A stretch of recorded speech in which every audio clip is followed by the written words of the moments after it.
as etapas. Claro que estas datas assinalam não só a diferença entre dotações, segmentação entre dotações, mas também entre momentos muito marcantes daquilo que é a articulação entre políticas e naquilo que é o espírito de governação multinível da União, mas também a complexidade da construção da política de coesão.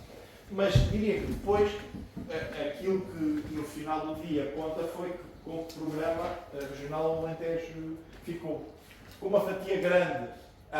E eu não disse uma coisa, mas no fluxograma que eu tenho está mais ou menos explicado.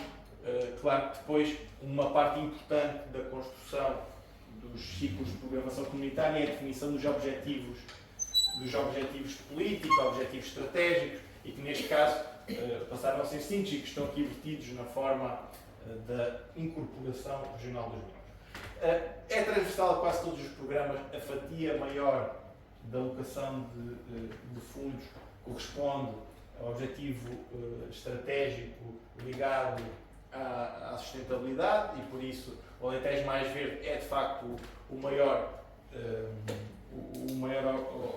objetivo político do programa. Depois uma parte importante também está ligada à questão do Alentejo mais competitivo, isto é, a competitividade até tem uma componente da alocação dedicada, mas existe uma parte muito importante ligada àquilo que é a competitividade e que tem aqui dentro todos os apoios às empresas e ao sistema científico e tecnológico. Uma parte também muito semelhante à entrega de políticas a nível local, e por isso nós já fechamos o processo de contratualização com as comunidades intermunicipais e no global destes 1.104 milhões de euros contratualizámos 440 milhões com as comunidades intermunicipais, vão ser geridos em proximidade pelas CIMs. Depois algumas novidades, por exemplo, o Alentejo Mais Conectado, uma obra de ferrovia que vai acontecer no programa regional, a eletrificação da linha entre Casa Branca e Beja, e por isso perceberem que este foi o bolo final, ou a receita final que coube ao Alentejo. Uma parte muito importante e que nós batemos muitas vezes já a assistência técnica, que é curta, que tem neste período de programação uma componente escassa e que nós muitas das vezes nos batemos porque ela é muito importante naquilo que, mais do que falar aqui em avisos, e de facto eu tenho essa... eu acho que cada vez que conseguimos colocar um aviso, não é como se nascesse uma criança, mas é encaro quase como um parto, não é? Porque o ciclo de programação é tão longo entre o desenho do aviso, a aprovação dos critérios de seleção, a consultação com organismos intermédios, quer dizer, é algo tão pesado e complexo que cada vez que sai um aviso eu faço uma pequena festa.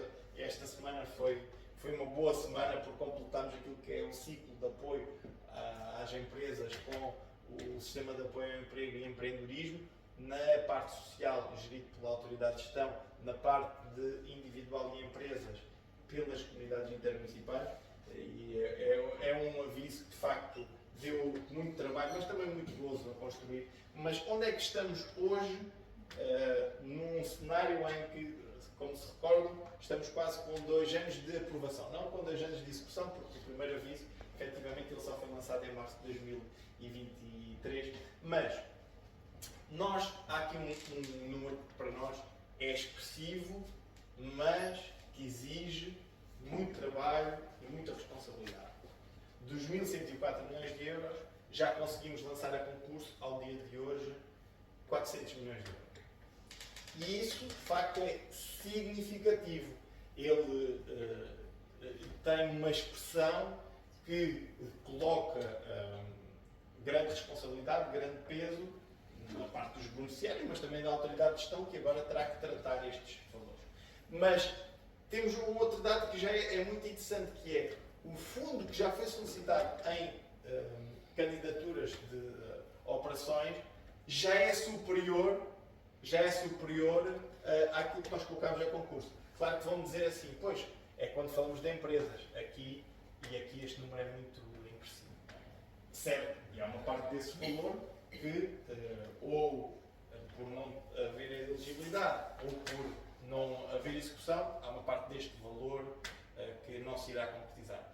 Mas acho que é muito expressivo e significativo termos já um valor de fundo solicitado, de apoio solicitado, superior ao de que colocamos a concurso. Temos ainda nós vamos chegar muito rapidamente às 100 operações aprovadas, algo que é importante. Muito rapidamente também este valor vai ficar próximo dos 100 milhões de fundo aprovado, e onde percebem que nós vamos ter que acelerar muito é aqui, porque entre a aprovação e depois o pagamento, sob a forma de adiantamento ao reembolso, de facto é aqui que vamos ter que andar, e como percebem, a maior parte deste valor até foi através da candidatura da assistência técnica. Mas hoje a implementação, e sobre o Alentejo 2030 poderíamos estar aqui muito tempo a falar, os grandes desafios da implementação neste momento é traduzir este valor em fundo aprovado e depois fundo pago. É esta transferência que, com o apoio de todos os atores, teremos que concretizar. Há aqui, como percebem, peças importantes e chaves neste processo. As comunidades intermunicipais, neste contexto, são muito importantes porque elas avaliam e executam uma parte importante da dotação do programa. E deixar-vos aqui alguns números sobre a capacidade administrativa, mas também sobre o cumprimento dos regulamentos, que são importantes. Hoje, qualquer beneficiário tem uma garantia que é muito importante do ponto de vista daquilo que é o investimento. Em primeiro lugar, tem um plano anual de avisos que é cumprido naquilo que respeita à abertura dos avisos por quadrimestre. Se forem ver, basta irem ao site do Alentejo 2030, os avisos que nós temos lá neste quadrimestre, vão verificar que no final do quadrimestre nós abrimos esses avisos, e se tivermos, temos um desvio no máximo na ordem dos 10%. Nós temos um compromisso de desviar apenas 10% em relação àquilo que é a nossa programação. E temos um plano durante um ano, por isso dá aqui um grande nível de previsibilidade. Segunda garantia é que os beneficiários, públicos ou privados, hoje têm uma garantia que 60 dias úteis após a candidatura ser submetida ou existir uma data de corte dessas candidaturas, 60 dias após, têm uma decisão sobre a mesma. E isso é um dado que hoje está perfeitamente a ser cumprido. E tem outra garantia também, é que, fazendo um pedido de pagamento, passados 10 dias úteis, esse pedido de pagamento é pago. E isso dá naquilo que é o avanço. Claro que nem tudo são rosas, claro que o diabo está sempre nos detalhes, mas estes números são números que nós hoje já incorporamos naquilo que é a nossa fantástica equipa de trabalho. 10% desvio no plano anual de avisos, 60 dias para aprovar as candidaturas e 10 dias para pagar. E com base nisto, temos aqui uma métrica que é razoável para podermos precisamente ter estes avanços na implementação e este número poder transitar mais rapidamente para aqui e este número poder transitar mais rapidamente. Bem, e agora, para podermos abrir a nossa conversa, e gostava muito de salientar, é muito importante que neste tipo de conversas possamos ter sínteses e resumos para ficarem para a memória, para podermos utilizar noutros contextos. Gostava muito de saudar essa prática que é muito interessante. O futuro da política de coesão é um ponto importante e que aos dias de hoje nos deve merecer muita preocupação, mas uma preocupação que não deve ser de nos lamentarmos sobre um futuro que não conhecemos, deve ser uma preocupação que nos obriga a agir como região, que nos obriga a agir como comunidade, que nos obriga, quem tem essa responsabilidade, a agir como gestores públicos.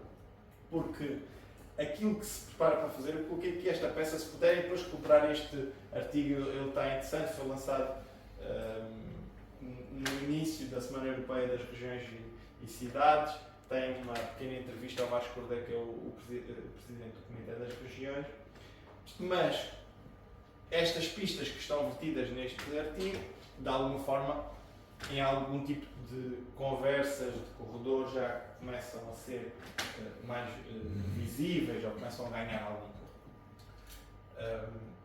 Que é, no fundo, a centralização da política de coesão. Centralização muito, e se calhar temos uma expressão idêntica, semelhante, uma métrica que se pode aproximar, da construção dos planos de recuperação e resiliência. Isto é, planos nacionais, temáticos, alinhamento prioritário com as linhas programáticas e estratégicas da União Europeia e depois disso, algum tipo de alinhamento com a política regional. Uma estrutura centralizada de entrega de políticas e um afastamento claro das regiões do processo de discussão e planeamento da política de coesão. Mais do que o orçamento, e que é uma discussão importante e relevante e que compreenderão, e se fizermos algumas contas, isto é, se existir alguma espécie de alargamento, nos dias de hoje ainda não sei, se existirem alguns impulsos daquilo que é o reforço de políticas comuns de defesa, se continuar aquilo que é o reforço do apoio público a questões daquilo que é a independência industrial e energética da União, percebem que no final do dia há algum tipo de políticas que irão diminuir naquilo que é a sua percentagem ou o seu coeficiente orçamental. E a política de coesão é uma dessas.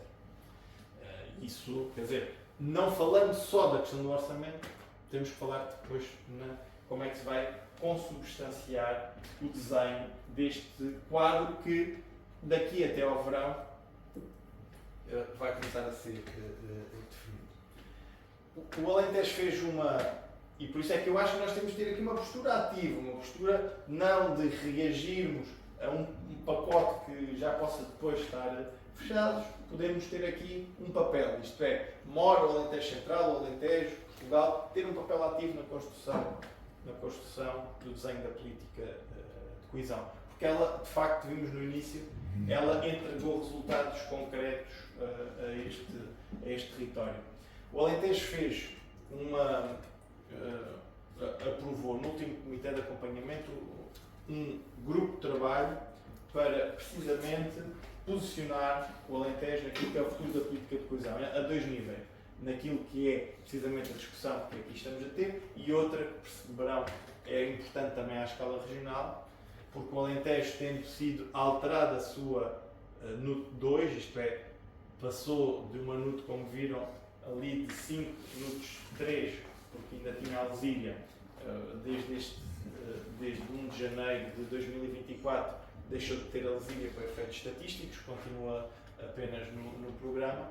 Isso vai interferir, muito provavelmente, e até com a dinâmica pujante de Sines e do Alentejo Litoral, pode interferir naquilo que é o posicionamento de região menos desenvolvida ou poder passar para a região em transição, e isso tem implicações muito importantes no seu orçamento, na sua dotação, mas também muito importantes na percentagem da contrapartida comunitária, ou se quisermos, da contrapartida nacional que os projetos vão ter, e por isso para os beneficiários públicos, sobretudo, que estão habituados a ter projetos cofinanciados a 85%, se passarem para 60% ou para 50%, é uma grande diferença. E depois isso pode-se repercutir. E por isso o grupo de trabalho vai estudar duas coisas. Quais é que são os grandes movimentos da política de coesão? E não vou cometer nenhuma inconfidência, vai ser liderado pela Universidade de Évora e pela Unidade de Monitorização de Políticas Públicas, a dinamização deste grupo de trabalho. Já está em contratualização. E a segunda vertente desse trabalho é que região do Alentejo é que nós vamos ter, e numa cenarização prospectiva perceber vamos ser que tipo de região e que tipo de regiões é que vão resultar da nova configuração da política de coesão. Mas este orçamento, isto é, o pós-27, coloca precisamente um desenho APRR da política de coesão, uma ausência daquilo que são os programas regionais. Claro, aqui são citados os números, nós temos no contexto da política de coesão 500 e, já não sei ao certo, 528 programas regionais, de facto pode parecer muito, mas se reduzirmos só a programas nacionais e de âmbito temático, e se não lhe acrescentarmos uma moldura e um desenho regional, regiões como o Alentejo vão ter muitas dificuldades de afirmação. Mora vai ter muita dificuldade de afirmação. E nós vemos, não pela execução do PRR, que é o que é, mas pelo desenho como foi feito, o alinhamento apenas temático faz com que depois se perca a escala dos problemas, e a escala dos problemas ela só pode ser obtida da melhor forma se o princípio da subsidiariedade puder persistir. E, claro que há aqui um tema que nós não podemos fugir a ele, a fragmentação de estruturas de gestão ou a fragmentação de fundos também não ajuda nesta conversa. Nós tivemos, se calhar por isso também isto é uma altura irrepetível na história dos fundos, porque nós tivemos, ou temos, durante aqui um período de tempo, a superposição tivemos o Portugal 2020, o Alentejo 2020, o PRR ao mesmo tempo, com o arranque do PT 2030, e existe aqui depois uma pulverização de fundos, de abordagens, pode não ajudar a esta conversa. Mas daí a termos um programa nacional e depois as regiões funcionarem como uma espécie de organismos intermédios, por exemplo, há países que têm esse modelo e que convivem bem com eles, e até países que têm regiões administrativas e políticas e convivem bem com esse modelo. Mas esses países têm ao mesmo tempo investimento público regional com muita força. Algo que nós não temos, isto é, se fizerem um cruzamento ou uma leitura cruzada daquilo que é o investimento público regional, ele está em 70%, 80% e em alguns casos 90% dependente de fundos comunitários.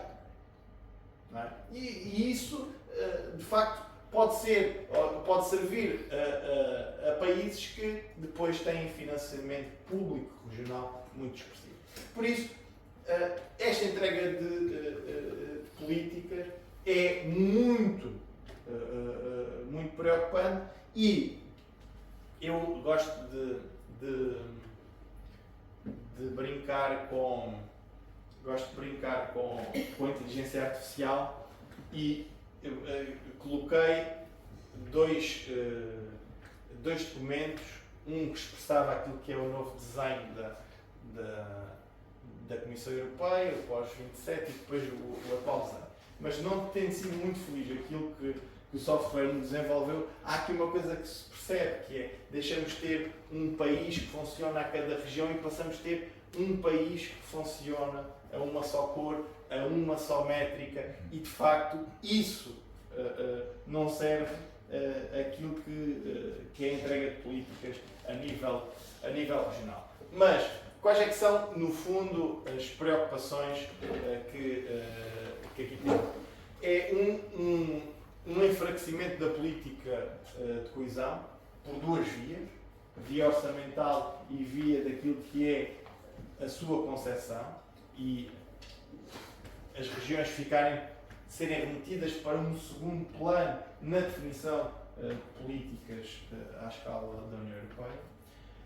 Uma centralização, isto é, do processo de tomada de decisão e dos instrumentos financeiros, e depois a eliminação de programas regionais e a criação de programas únicos, temáticos, nacionais. E aí perdíamos algo que era muito importante, algo que é muito importante e que vai fazendo ainda a diferença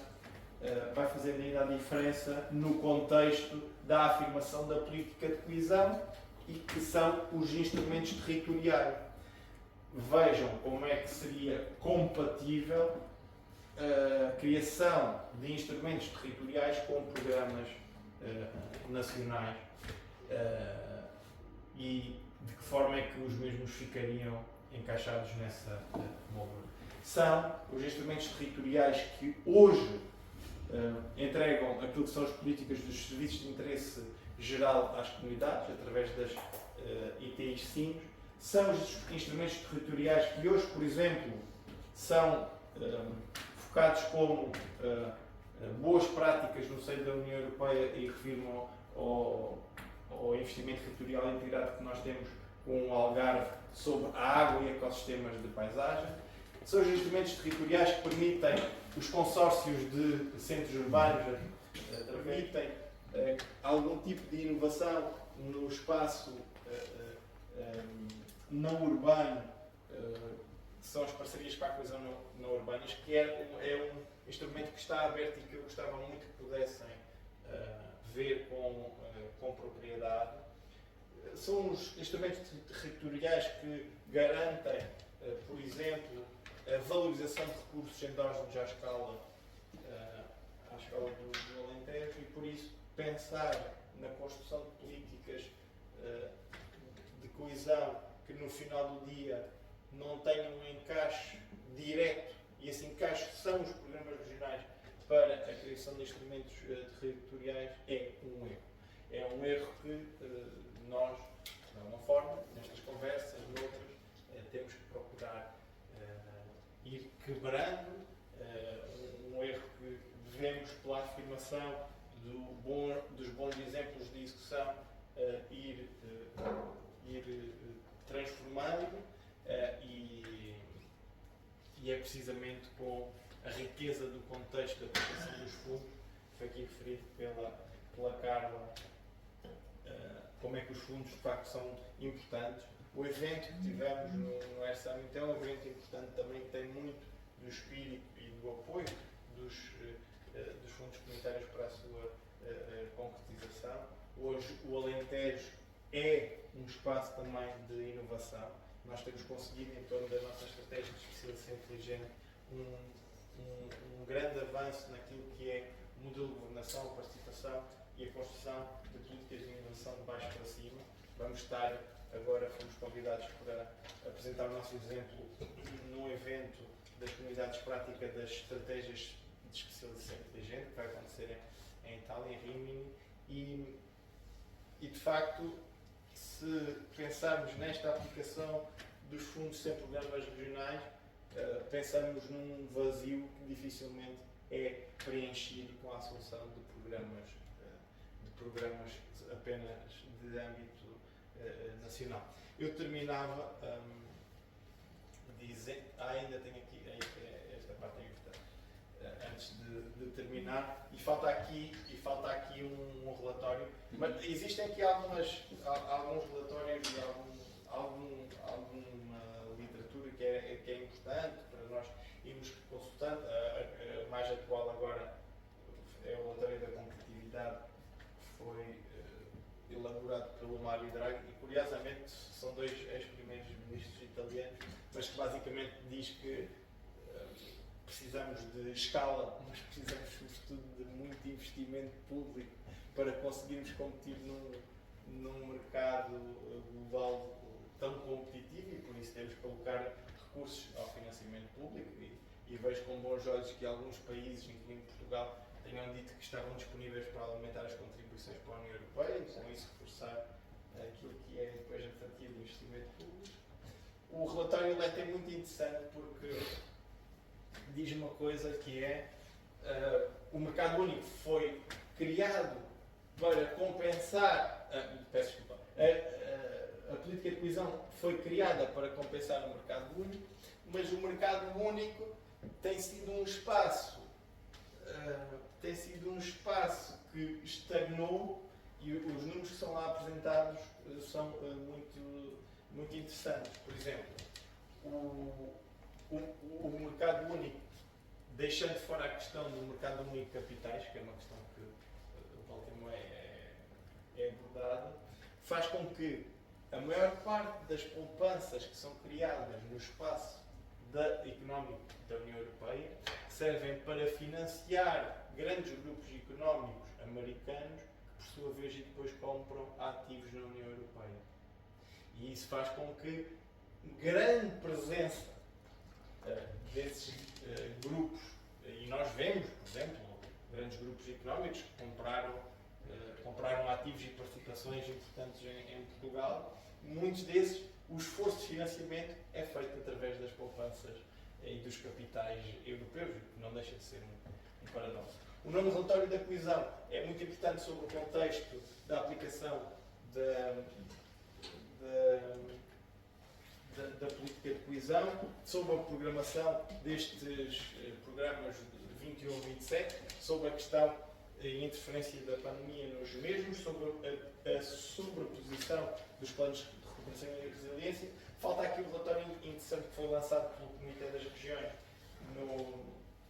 na Semana Europeia das Regiões, onde é referido aquilo que é a confiança que os cidadãos do espaço da União Europeia têm nas instituições locais e regionais em detrimento das instituições nacionais.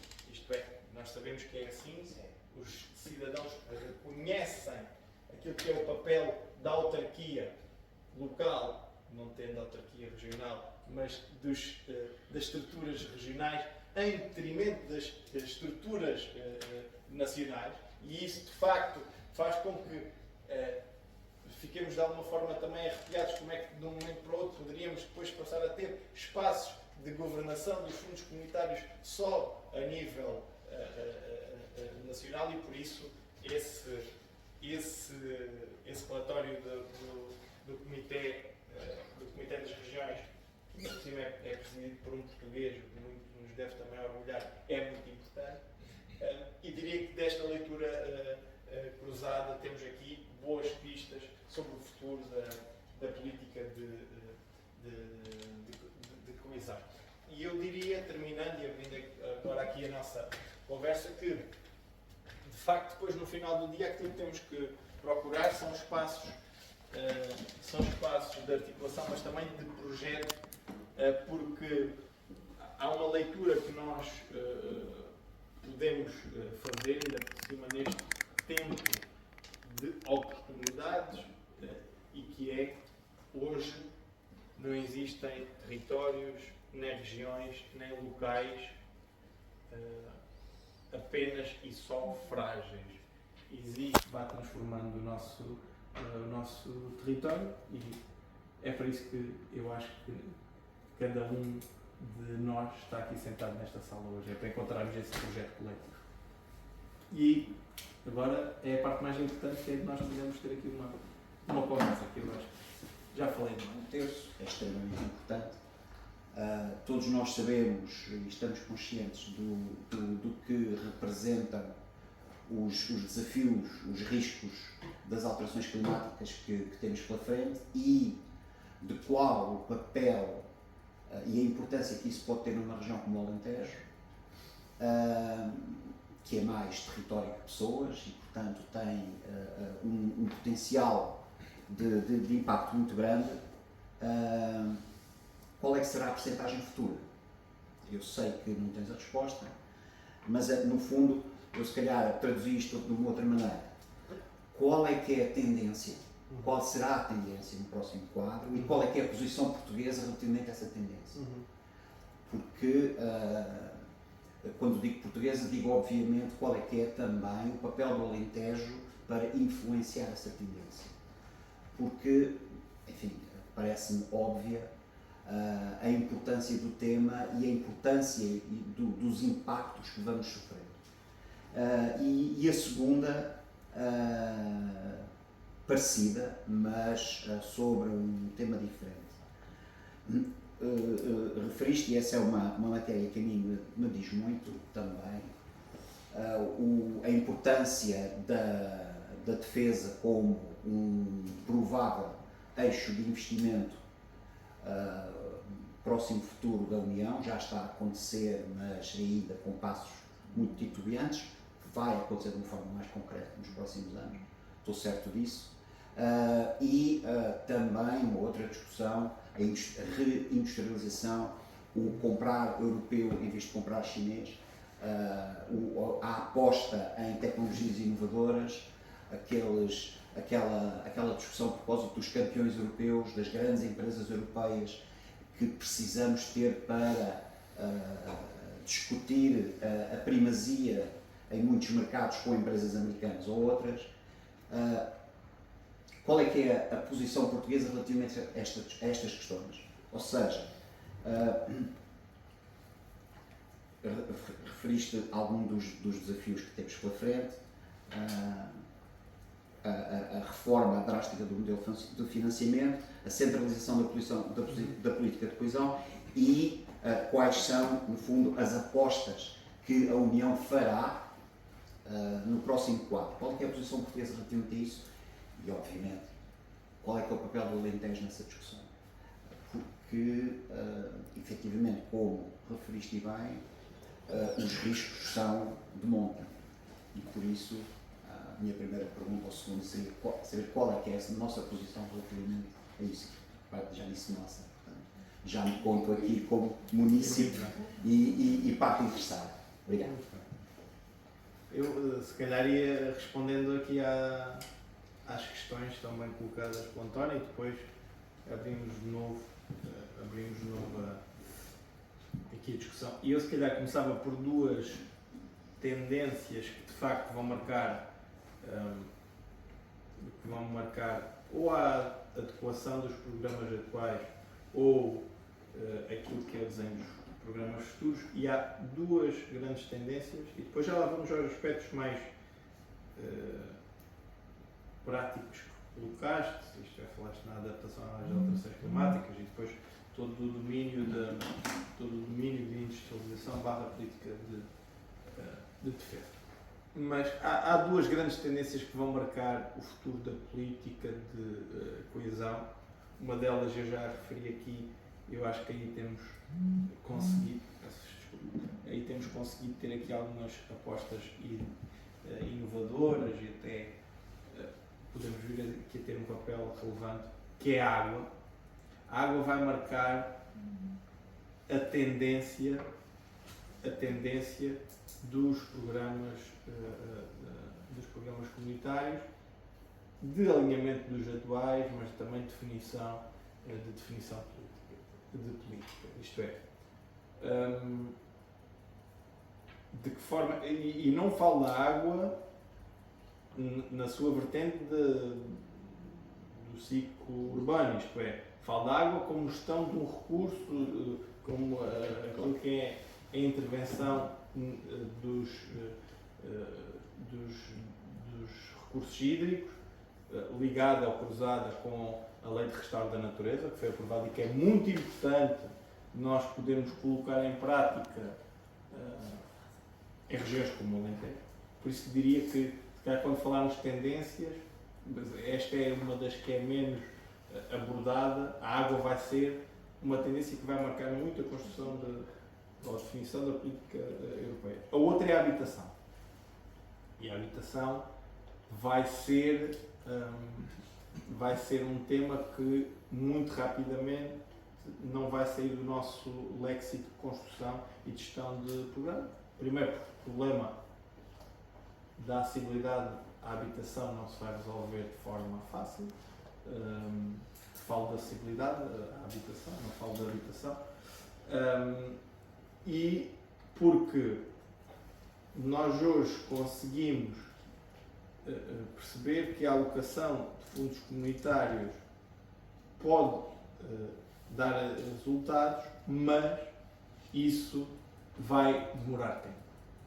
Nós tivemos, e olhamos para os últimos ciclos de investimento comunitário, onde, não havendo nenhuma orientação, ninguém disse nunca que não se poderia fazer habitação através de fundos europeus.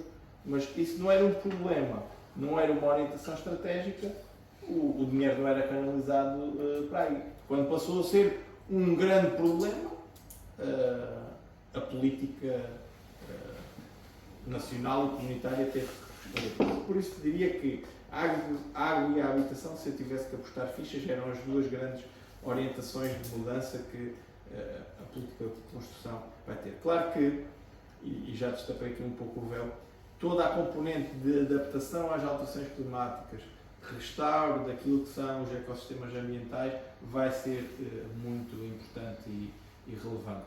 E o Alentejo aí tem muito para aprender também.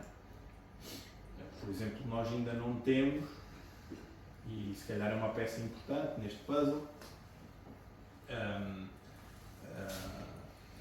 o Plano Regional de Adaptação às Alterações Climáticas. Temos os planos supramunicipais, isto é, temos os planos intermunicipais de adaptação às alterações climáticas. Já temos, em alguns casos, porque a Lei de Bases do Clima a nível nacional o colocava como obrigatório de muitos municípios, planos municipais de adaptação às alterações climáticas. Falta aqui uma peça que são os planos regionais. E os planos regionais aqui têm algum peso porque um plano regional de adaptação às alterações climáticas vai ter que ter uma componente importante de qual é o seu financiamento. Não é? E diria que o Alentejo tem alguns bons exemplos para dar, isto é, referir a questão. Nós temos aqui um investimento territorial integrado com o Algarve na parte da água e ecossistemas de paisagem que é muitas vezes citado como uma boa prática, já tem alguns avisos abertos, está a começar a produzir resultados, coloca na governação multinível a importância de um problema e de um foco temático muito relevante e por isso eu diria que o Alentejo tem contribuído, respondendo à tua pergunta, para que esta percentagem possa aumentar no futuro. Claro que se com ela tiver, isto é, dar aqui um exemplo para tentar traduzir aquilo que estou a pensar. Nós hoje quando falamos em sustentabilidade, podemos estar a falar em investigação. Isto é, o Alentejo pode e deve e tem bons exemplos de que investigando em ID para as áreas da sustentabilidade, ainda hoje estava a ouvir falar naquilo que é o Plano Nacional de Energia e Clima 2030, onde as partes do ID para os processos agrícolas e florestais é uma componente muito importante no Plano Nacional de Energia e Clima e por isso nós também aquilo que queremos é, quando falamos de sustentabilidade, podemos falar em domínios que estão relacionados com a investigação e desenvolvimento orientada para as medidas de adaptação e mitigação das alterações climáticas na região. Já falei demais sobre a defesa, reindustrialização. Acho que o nosso contributo é mais para a definição daquilo que são os modelos de desenvolvimento e transformação inteligente do Alentejo. E estas áreas ainda têm pouca operacionalidade e por isso dizia que quando falamos de indústrias críticas, a política de defesa ou da indústria de defesa, ela não é uma orientação estratégica da região e por isso o contributo do Alentejo para essa discussão neste aspecto é mínimo. Claro que não é? Tem por missão interpretar isso, verter isso para os instrumentos e executar. E por isso é que eu não aceito o não quero. De forma muito. Eu aceito o não é possível. Porque há uma questão que o cidadão comum, aos gestores e a quem tem responsabilidade pública, não aceitam e não deixam passar. É se os responsáveis que estão à sua frente não tentarem. Podem não conseguir, mas o não tentarem é algo que o cidadão não nos perdoa. Por isso, cara, a definição estratégica depois é que condiciona os instrumentos e os instrumentos de forma concreta os avisos. O Alentejo tem na sua estratégia regional aquilo que são os seus ativos estratégicos e está muito ligado ao levantamento daquilo que são os grandes blocos económicos da região e depois a estratégia de especialização inteligente diz onde é que nós devemos apostar. E nós temos nessa estratégia 6 domínios de especialização e 2 domínios transversais. Curiosamente, os 2 domínios transversais, isto foi antes da guerra e antes da pandemia, foram muito acelerados com estes movimentos. Um é a digitalização da economia, outro é toda a componente da circularidade da economia, que depois, com as questões energéticas, foi também muito acelerado. E quais é que são os domínios que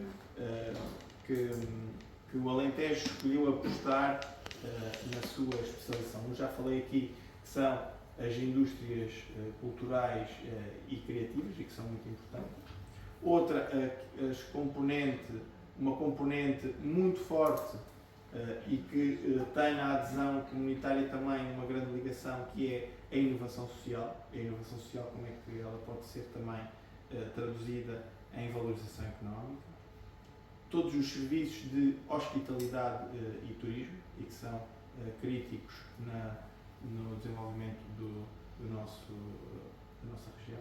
A mobilidade e logística, e tivemos, num fórum onde também esteve a Carla, no Portugal Air Summit, uma discussão muito interessante de como é que o novo aeroporto de Lisboa vai ser muito importante para a região. Eu retenho, por exemplo, a intervenção que o professor João Ferrão nos trouxe, daquilo que são os vários anéis de desenvolvimento em torno dos grandes aeroportos internacionais, e perceber se nós queremos nos posicionar por um anel 2 que tem muitas componentes até de ID e de serviços de apoio, ou ter apenas e receber apenas aquilo que são os impactos indiretos da criação do aeroporto e onde é que nós queremos estar. E eu acho que nós aqui, ainda por cima estando em Mora, com esta proximidade... Geograficamente estamos mesmo na fronteira desses impactos. Estamos, mas nós queremos estar mais implicados, queremos contribuir mais para esse processo.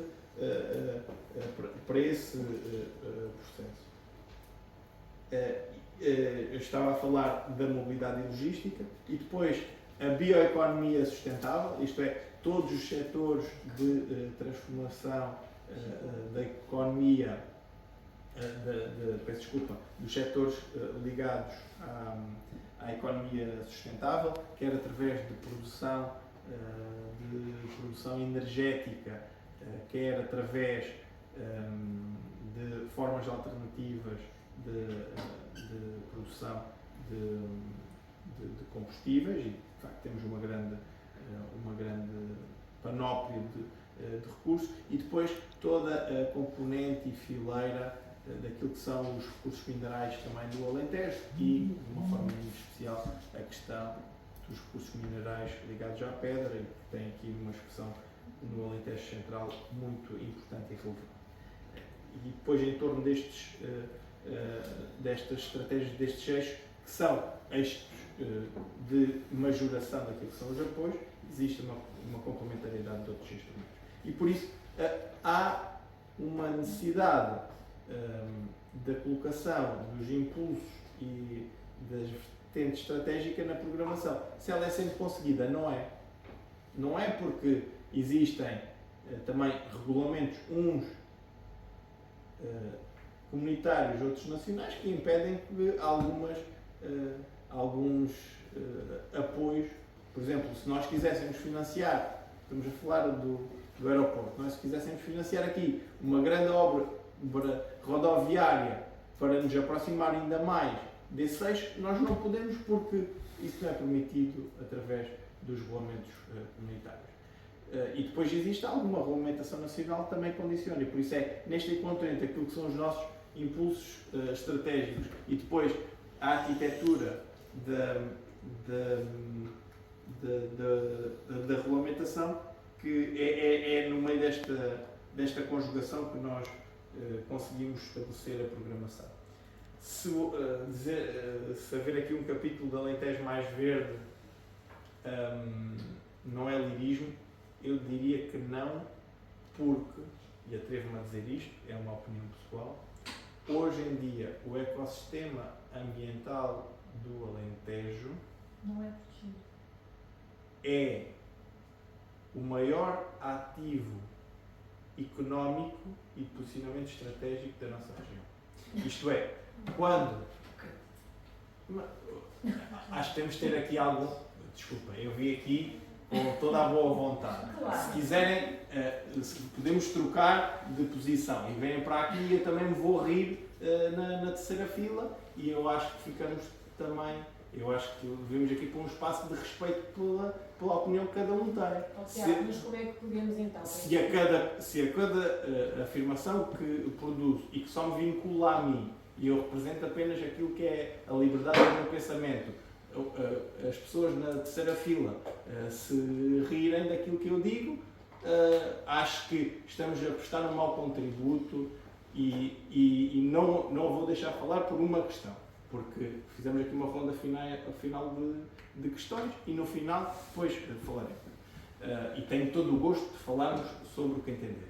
Mas, claro que a preservação do ecossistema ambiental tem muitas nuances. Mas hoje, e terminava esse ponto com isso, aquilo que de facto pode marcar verdadeiramente o posicionamento do Alentejo é que o seu ativo do ecossistema ambiental, do seu ambiente, da preservação que temos que ter, hoje já é um elemento estratégico e económico muito forte e muito relevante. E terminar aqui com a provocação do António, que de facto concordamos, não é? Discordamos na questão das regiões administrativas, mas concordamos sobretudo no aumento e no incremento da capacidade de financiamento regional. Mas diria que quando falas de efeito multiplicador, não me esqueço de referir aquele que é referido, ou que é citado na maior parte dos estudos sobre os efeitos multiplicadores do investimento comunitário, como a tipologia que maiores efeitos multiplicadores tem. E essa tipologia é sempre a educação. É o investimento público que nós maior retorno temos, e quando colocamos €1 de fundos comunitários conseguimos ter efeitos multiplicadores para cima de 8 vezes quando esse dinheiro é aplicado na educação, investigação e desenvolvimento. Claro que há outros que têm efeitos multiplicadores mais baixos, mas a educação é citado como aquele que maior efeitos multiplicadores tem. E por isso é que fico agradado, reconhecido que os indicadores onde temos melhor taxa de resultado e realização no programa Alentejo Operacional Regional Alentejo 2020 é precisamente na educação, na redução do abandono. 7 momentos e mais um. 7 momentos e mais um. E o primeiro é a pergunta inicial. Gostei dessa pergunta. Qual é o papel de Mora na Europa? Onde é que estamos? Como é que vamos? Efetivamente, essa é a pergunta de base que serve para lançar a discussão, que serve para mostrar o caminho recente que fizemos e para onde é que vamos. O segundo, como acabaste de referir, a importância que tem a redução do abandono escolar. É evidente que o Alentejo é historicamente uma região com um impacto muito grande desse flagelo, não é a única, há outras no país, mas essa redução, cada miúdo que não abandona a escola é uma vitória e por isso fiquei extremamente agradado de ver esse destaque que deste a esse ponto. O terceiro momento é o do valor acrescentado que referiste, como a questão da eficácia da execução dos programas, o capital institucional e relacional que melhorou e esta percentagem de 91% dos atores no sistema que diz que a participação europeia é absolutamente indispensável. Um quarto é um bocadinho de números, é aquele 1.104 milhões dedicados ao Alentejo, dos quais foram lançados os primeiros avisos em março de 2023. Isto quer dizer que, assim de cabeça, temos qualquer coisa como 0,3% do orçamento de coesão europeu, o que só fazendo as contas para ver se era significativo por quilómetro quadrado ou por habitante, mas é um número a reter. É sem dúvida. O quinto é as perspectivas sombrias, como referiu a Margarida, relativas ao futuro da coesão, tendo em conta a reforma do modelo, tendo em conta do modelo de financiamento, tendo em conta as ambições ou os anseios de centralização da política de coesão nos Estados-membros e os novos desafios que se nos apresentam e que estão, de facto, aí à porta, dos quais a mim parece-me que o mais difícil ou o menos rápido de atingir será o do alargamento. Não tenho dúvidas que a indústria da defesa e que o reforço da indústria europeia serão caminhos a seguir, não tenho a mínima dúvida disso. O sexto era a questão do enfraquecimento, já referimos, e com o risco para a coesão, sobretudo ao nível da eliminação dos programas regionais, que referiste bem, e eu também li uma entrevista ou duas do Vasco Cordeiro e efetivamente também fiquei preocupado. O sétimo são basicamente o debate que lançámos. E é extremamente curioso de verificar se eu, tentando me pôr de fora, que era a posição em que estava, apesar de também participar, eu acho que fizemos todos a mesma pergunta. Que foi,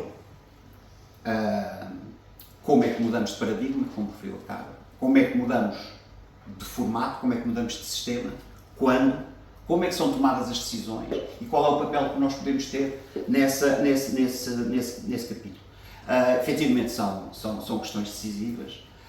Eu acho que momentos como este tenho a esperança de pensar que poderão contribuir um bocadinho para nos iluminar um pouquinho mais sobre como é que o sistema funciona e eventualmente passar-te alguma mensagem, alguma preocupação. E termino com a questão da preocupação, que poderá não ser exatamente para as mesmas palavras, mas é certamente no espírito daquilo que a Isabel quis referir relativamente ao Alentejo Verde, daí ter sido a minha primeira pergunta, porque aquilo que nós vemos quando olhamos para o lado é olival intensivo, em frente à nossa casa estão não sei quantas dezenas de hectares de amendoal intensivo, o sobreuso do recurso água, que também referiste como importante, é óbvio, a destruição da biodiversidade e a destruição dos solos e o ataque aos solos está a ser feito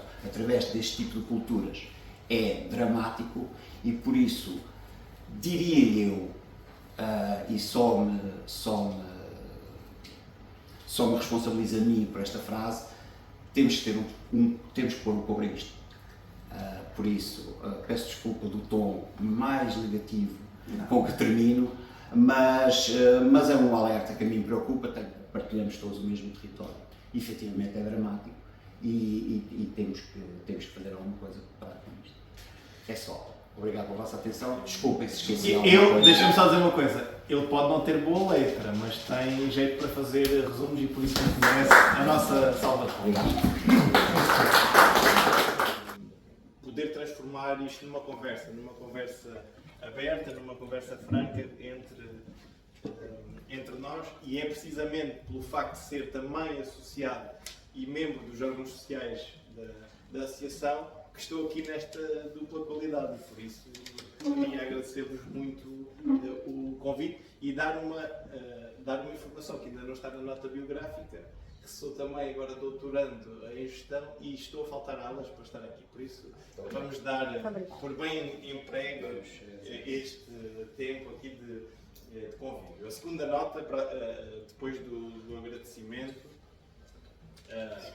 e do enquadramento, é precisamente para salientar o papel da associação, mas também do município. E deixem-me dizer que estavam aqui duas pessoas que trato por amigas e por isso agradecer-vos muito este convite e o enquadramento institucional que aqui nos deram. Fizeram uma coisa que nestas coisas nem sempre funciona bem, que levaram demasiada expectativa, e por isso posso-vos já dizer que aquilo que vou apresentar está muito aquém daquilo que aqui foi descrito, e por isso peço-vos desculpa desde já por isso. Depois, sobre este sítio, antes de irmos à nossa conversa, sou obrigado a vir cá quase todos os anos, e hoje o meu filho pediu-me para que, mesmo que não fosse visitar o fluviário, tirasse uma fotografia da parte de fora, porque ele todos os anos me obriga a vir cá, e é sempre um espaço que recorremos com muita frequência. O ponto que estamos hoje é, diria se calhar também irrepetível, foi uma palavra que também já aqui foi utilizada, irrepetível porque estamos numa circunstância de fundos que, de facto, muito possivelmente não se irá repetir, mas mais do que isso, a altura e o contexto que estamos neste momento a viver, também, digamos assim, no ciclo de planeamento comunitário, é também ele muito crítico. A Carla estava a dizer a ex-comissária, ela ainda não é ex-comissária, porque os novos comissários, se tudo correr bem, acho que no início de dezembro, agora depois das audições, irão tomar posse. Assim como o Presidente do Conselho também, que muito nos honra, que seja o António Costa. Mas mais importante que isso, é que, muito provavelmente, no verão de 2025, vamos ter a nova proposta de orçamento do quadro financeiro plurianual, o que fará com que a discussão daqui, já com a nova comissão, com os relatórios que eu daqui a pouco vou apresentar, torne este momento de facto muito importante. Isto é, qual é que é o nosso papel na Europa? Qual é que é o papel de Mora na Europa? E é isso que nós hoje aqui, de uma forma aberta e franca, eu acho que deveríamos falar. O que é que nós queremos no final do dia? Quais é que são os resultados que queremos que a política de coesão traga para os territórios? O que é que deve entregar às pessoas, às famílias, às empresas? E por isso o roteiro que preparei, peço desculpa, a apresentação foi preparada hoje, de forma sincera, enquanto eu estava na reunião da Rede das Dinâmicas Regionais, e por isso há alguma coisa a falhar. Tem basicamente 3 pontos. O que é que o programa que estamos a fechar entregou ao território? O que é que este programa já fez? E quais é que foram os passos que demos para, de alguma forma, também podermos prospectivar o que é que o quadro financeiro plurianual irá ser, e depois, o que é que, e que sinais é que temos daquilo que vai ser a nova política de coesão e onde é que ela vai ficar no seio daquilo que é um quadro de alguma tensão, de negociação, numa Europa que está, de facto, em transformação, mas dentro de clivagens internacionais geopolíticas muito condicionadas. O primeiro ponto é o que é que foi o programa 1420 e, mais conhecido por Alentejo 25. E esta tem aqui uma parte interativa e que depois podem ver nos quadros a seguir, mas quem tiver telefone aí desse lado pode ver o que é que este QR Code diz, que é uma ferramenta de transparência sobre a avaliação dos impactos. Mas, no fundo, trouxe aqui três pequenos balanços, mas que refletem bem alguns contributos do programa Alentejo 21. O primeiro é de facto nós estamos num processo em que a diversificação da nossa base económica, e pegando até um pouco nas palavras que foram aqui deixadas no início, está em transformação. E percebemos que o perfil de especialização da região não se alterou significativamente. E isso tem que ser assumido quando nós não atingimos na totalidade dos nossos resultados. No entanto, há um contributo para o crescimento de alguns serviços empresariais. Em conjugação com isso, o Alentejo foi o programa que subiu mais a despesa em ID no seio do contexto regional, isto é, em percentagem do seu PIB. E com isso espera-se que a transformação do perfil da base económica possa ir sendo diferenciada. Mas há uma grande implicação naquilo que diz respeito não só ao emprego, mas também à educação. E por isso, os elevados indicadores que tivemos no seio da educação, mas sobretudo na redução do abandono escolar, são muito significativos. Se me pedissem para destacar no programa Alentejo, o programa operacional regional, que eu não acompanhei na sua maioria, 2020, qual foi o principal resultado, eu diria, o contributo na educação e no abandono escolar? O investimento que foi feito na parte das infraestruturas educativas, conjugado com os programas que tivemos de abandono escolar, deram resultados, entregaram resultados, e isso hoje é visível, é uma evidência. Mas aquele código traz-nos para uma ferramenta que é esta e que está perfeitamente ligado ao nosso sistema de informação, e qualquer pessoa, qualquer cidadão pode ver qual é que foi o balanço dos impactos territoriais do Alentejo 2020. Isto é transparência, é dizer onde é que o nosso dinheiro comunitário foi aplicado. Temos aqui o fundo foi aprovado, executado e pago em todo o programa. Terminamos, ou estamos a terminar, o encerramento terá que ser até o próximo ano, numa taxa de execução de 103%, e que isso explica nós não executarmos mais fundo do que aquilo que recebemos. Tivemos outras fontes de financiamento através de reembolsos ou de fundos nacionais para compensar erros que o programa teve, que no fundo permitiram chegar a estes valores. Depois nós podemos fazer, e era isso que eu trazia aqui, uma diferenciação por NUT 3, e temos aqui o Alentejo Central, que das 3.800 operações teve 900 operações, 268 milhões de euros de fundo aprovado e 260 de fundo executado. Isto é uma grande fatia, ou uma concentração, até se pode ver depois pelas cores no Alentejo Central. E podemos depois, é por isto que Mora conta no contexto da entrega de políticas de coesão no seio da União Europeia, o Conselho de Mora, com 20 operações do Alentejo 2020, 2 milhões e 700 mil de fundo aprovado e 2 milhões e 400 de fundo executado. Aqui temos entidades públicas e privadas, e para os gestores do programa regional, e a Paula sabe isso, nós damos tanto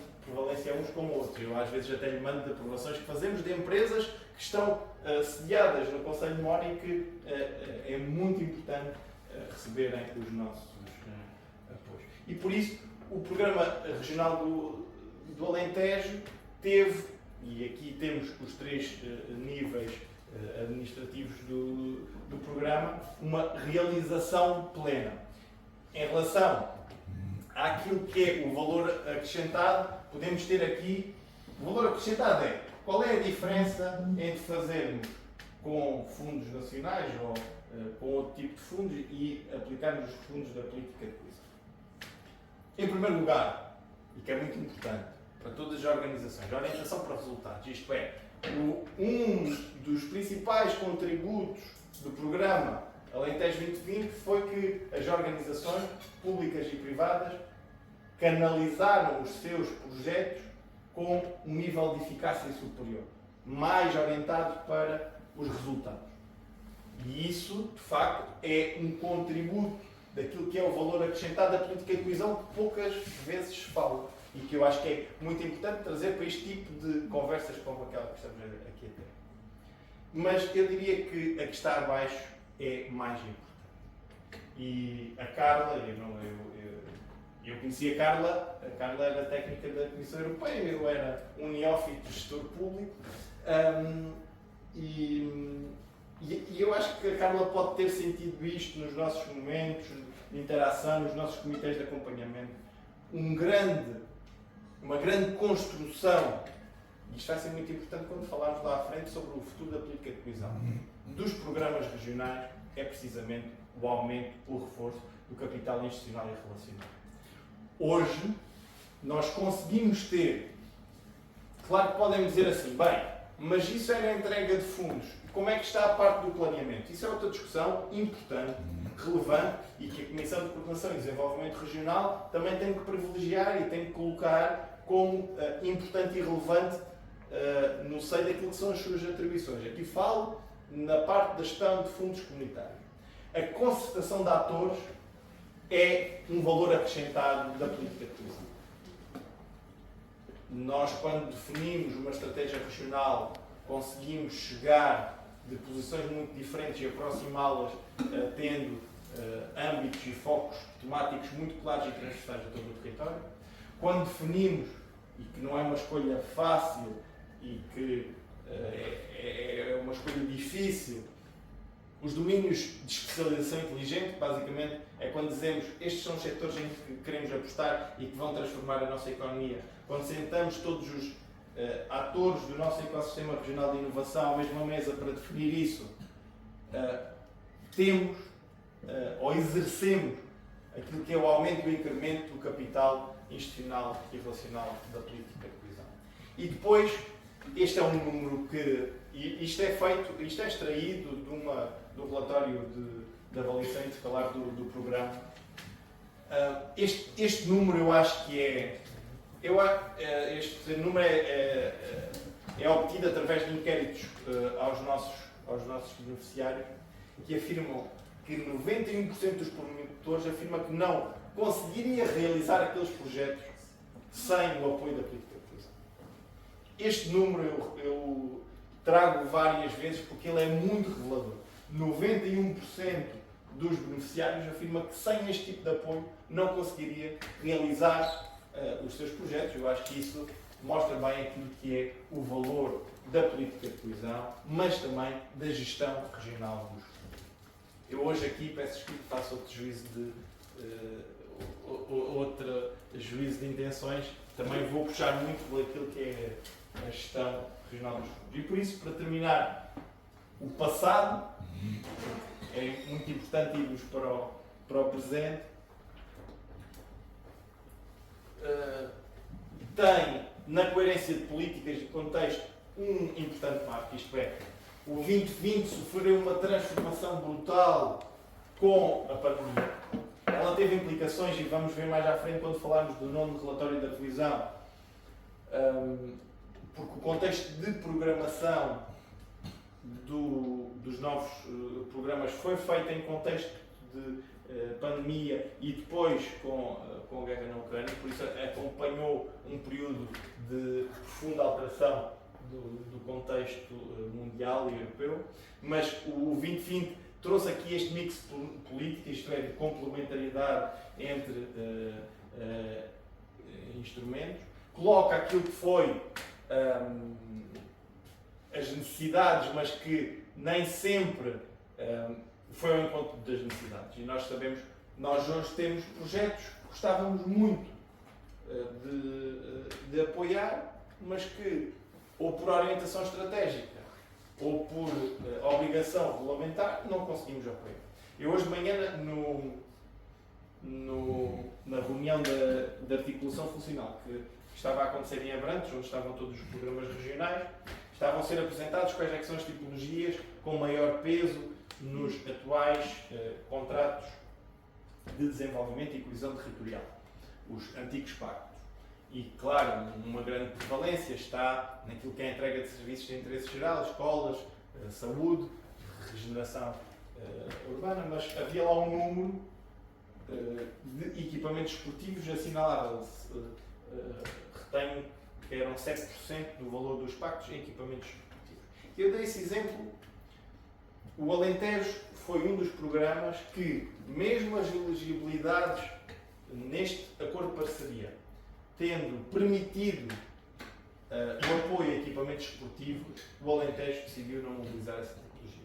E porquê? Porque se vocês forem ler a Estratégia Regional Alentejo 2030, não vem lá uma referência sobre a importância estratégica das infraestruturas esportivas. Logo, se não é um imperativo estratégico, nós não o vertemos para o programa. Agora, tenho muitos presidentes de Câmara, são 58 no total, que me ligam, não digo diariamente, mas todas as chamadas recebo um telefonema do Presidente de Câmara a perguntar porque é que o Programa Regional do Alentejo não apoia equipamentos esportivos. E a resposta é fácil, porque não há um alinhamento estratégico para a região.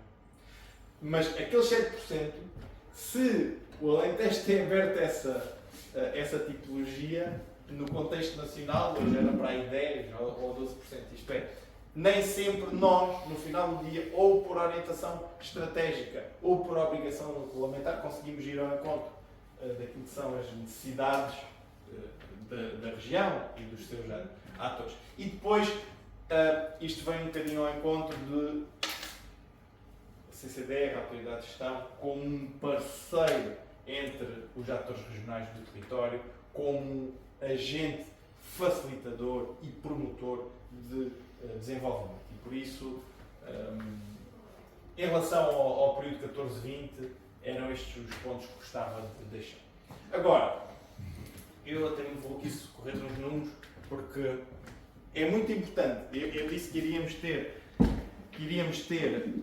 orçamento no verão de 2025. Eu gostava de fazer uma leitura aqui convosco sobre os passos que demos para chegarmos até ao programa regional Alentejo 2030 e que, com alguns números também, vamos estudar este fluxograma, que eu tenho trabalhado nele e já está mais ou menos terminado. É muito importante para nós compreendermos a construção desde o quadro financeiro plurianual, que é o que vai ser discutido, até ao último elemento, digamos assim, da política, que é a abertura de um aviso, e depois, naturalmente, daí há uma série de outros pressupostos, que é a sua avaliação, a sua aprovação, o seu acompanhamento e a sua execução. Mas, o atual quadro financeiro plurianual foi aprovado em 17 de dezembro de 2020, com um valor de 1.074 milhares de milhões de euros. Isto é um número que custa a dizer, mas... E desses, 330 mil milhões estão destinados à política de coesão. Depois disso, e vão ver que aqui o espaço temporal é alargado, o acordo de parceria entre a União Europeia e o Estado português, com um valor de 23 mil milhões, isto é, dos 330 mil milhões, Portugal teve 23 mil milhões, e este acordo de parceria foi assinado no dia 14 de julho de 2022, isto é, sensivelmente um ano e meio depois, dado que o outro foi, o quadro financeiro plurianual foi em dezembro de 2020. Daí tivemos a aprovação do Programa Regional do Alentejo, a 15 de dezembro de 2022, com um valor, este sei de cor, de 1.104 milhões de euros. Isto estávamos em dezembro de 22, vai agora fazer 2 anos. Tivemos depois disso Isto vai acabar tudo na abertura de um aviso, mas tivemos depois disso a definição e a regulamentação daquilo que é o modelo de governação dos fundos em Portugal e isso foi publicado em 25 de janeiro de 2023. Depois, em 22 de março, tivemos o Regulamento Geral de Aplicação dos Fundos. Depois disso começaram a sair os regulamentos específicos. O primeiro comitê de acompanhamento do programa foi em 24 de março de 2023 e os primeiros avisos abertos foram em 31 de março de 2023. E por isso,